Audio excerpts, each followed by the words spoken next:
아파트를 포함하는 11%를 차지하는 게 부동산 정책이더라고요. 예, 한국갤럽이 부동산 대책에 대해서 평가를 물어봤는데 잘 못하고 있다가 40, 긍정평가가 26 정도 나왔습니다. 근데 이게 1월 마지막이었고 방송 3사가 설 연휴 직전에 물어봤거든요. 부정평가는 대체적으로 비슷해요. 40, 뭐 39 이런 정도로 그 40% 안팎인데 잘하고 있다, 뭐 이런 효과가 있을 것이다 이런 게 다 50% 안팎으로 나왔어요. 거의 더블이 됐습니다. 그러니까 SBS 입소스 조사는 52%, 그럼 26에서 52로 딱 2배가 된 거예요. 잘하고 있다. 그럼 그 사이에 뭐가 있었냐? 대통령의 SNS밖에 없어요, 사실은. 그러면 이게 왜 먹히느냐? 우리 뭐 김수영 기자님도 얘기를 했는데 하나는 이제 이미 많이 올랐다. 그래서 약간은 뭐 포기하는 것도 있고 또 하나는 이제 일종의 대체 수단이 있는 거예요. 자산 증식의 대체 수단. 예전에는 내가 여기에 집값에 집을 사는 것에 올라타지 못하면은 나는 영원히 뒤처질 것이다라는 건데 지금은 코스피가 5,500, 5,600 찍고 그러니까 내가 다 자산 증식의 대체 수단으로 할 수 있다라는 것도 있고 그래서 지금 장도혁 대표가 사실은 자주택자와 이제 관련해서 이제 설전을 벌였는데 그게 얼마나 효과적이었는지는 좀 의문이에요. 그러니까 저는 뭐 야당 대표로서 할 수 있다라고 봅니다. 근데 이게 뒤로 가면 갈수록 이게 감성파리처럼 저는 느껴졌어요. 손발이 좀 오그라들었는데 이 집 없애려면 내가 얼른 죽어야지 예휴 욕을 했는데 근데 그런 식으로 뒤로 가면 갈수록 박지원 의원은 노모파리 뭐 이런 거를 했는데 엉뚱하게 지금 이게 가면서 오히려 마이너스가 되지 않았나 저는 그렇게 봅니다. 이재명 대통령과 장동혁 대표 간의 부동산 그 연휴 공방은 이재명 대통령은 과유불급이죠. 적당히 대통령이 메시지를 낼 수 있는데 하루에 3건, 5건씩 막 이렇게 내는 거는 너무 지나친 거예요. 오히려 메시지가 엮이는 합니다. 이재명 대통령 국정 지지도에서 부동산 정책이 긍정적 요인으로도 많이 작용하지만 부정적 요인으로도 많이 작용하거든요. 그건 뭐냐면 이미 이재명 대통령의 부동산 정책 관련 메시지가 민심을 분열시키는 갈라치기에 역기능을 하고 있다는 증거예요. 완전히 부동산으로 민심이 갈라지고 있다는 얘기거든요. 그런 말 있죠. 목불개첩이라고. 자기 눈으로는 자기 눈썹을 보지 못한다. 그러니까 자기의 허물을 자기는 모른다는 얘기거든요. 장동혁 대표 입장에서는 그 집 6채가 8억대밖에 안 되지만 이거를 해결하지 못하면 이거 계속 발목을 잡을 거예요. 그래서 장동혁 대표한테도 주변에 있는 분들이 많이 조언을 해요. 집 정리해라.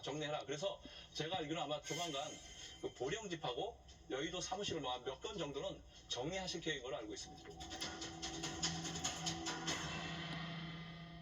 지방선거 최대 승부처 서울 민심부터 보겠습니다. 오세훈 시장이 사상 첫 5선에 도전하고 있습니다.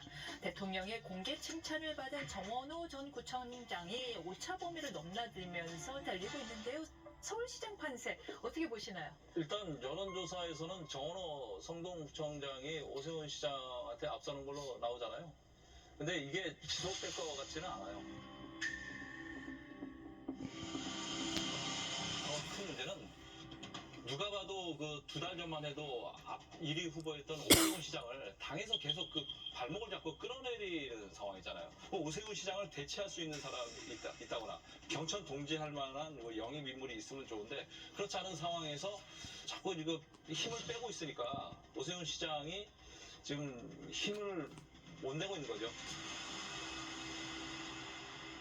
장동혁 대표가 사실 대표로서 너무 나간 발언이죠. 아마 대한민국 역사상 서울시장을 5번 하는 분은 아마 없지 않을까 싶습니다. 뭐 4번도 없으니까요. 뭐 이렇게 선출직으로는 5번 하는 분은 아마 앞으로도 대한민국 역사상 없을 텐데. 그 말 나온 다음부터 당 주변에서 뭐냐면 5선 제한 뭐 이런 이게 말도 안 되는 이런 얘기를 하는 분들이 있어요. 이거는 정말 비상식적인 거거든요. 이런 건 농담으로도 해서는 안 되는 얘기예요. 그래서 좀 국힘이 굉장히 어렵기 때문에 민주당 입장에서는 정원호 아니라 누가 나와도 이길 수 있는 상황이라고 낙관하고 있는 거죠. 예, 저도 뭐 약간 같은 생각이지만 약간 다른 생각이 있는데 실제 사람들이 이제 기본적으로 상품을 봤을 때 좋아하는 거는 새 상품과 기존에 있는 상품을 이제 비교해 봤을 때 뭔가 새로운 상품이 나왔다 그러면 그쪽으로 시선이 가는 게 당연한 거거든요. 예. 그렇기 때문에 이재명 대통령이 이런 좋은 구청장이 있다라고 추천한 이후에 급상승을 했지만 그래서 지금 사람들이 시선이 쏠리고 있지만 과연 이 쏠리는 시선이 얼마나 유지될 것이냐라는 측면을 봤을 때는 아직은 유보적 판단입니다. 그리고 오세훈 시장은 상대적으로 경력과 이 어떻게 앞으로 뭐 5선이라는 말이 이제 적절한지는 모르겠지만 워낙 높은 인지도가 이런 것이 있다는 강점이 있지만 이게 좀 너무 식상하다라는 또 그런 이 단점도 있기 때문에 현재로서는 신상품과 구상품의 어떤 이미지 싸움인데 앞으로 이제 어떻게 전개되느냐에 따라서 큰 변화가 있을 거라고 저는 생각을 합니다. 그러니까 저는 그 결과적으로 보면은 서울시장 선거는 상당히 박빙이 될 것 같아요. 왜 그러냐면은 그 재작년에 총선 같은 경우에도 서울 아파트 평당 가격하고 정확하게 국민의힘 지지율하고 일치했거든요. 상관관계에 거의 1에 가까울 정도로 쫙 있어요. 근데 아파트 가격이 계속 오르다 보니까 서울에 보수화가 있고 한국갤럽 조사를 보면은 지방선거 전망에 대해서 여당 다수 당선이 44, 야당 다수 당선이 32가 나와서 12%포인트 차가 났어요. 전국적으로. 근데 서울만 놓고 보면은 당시에 여당이 다수 당선이 40, 야당이 42. 그 정도로 야당세가 지금은 그러니까 서울 보수세가 강한 데가 서울이 됐습니다.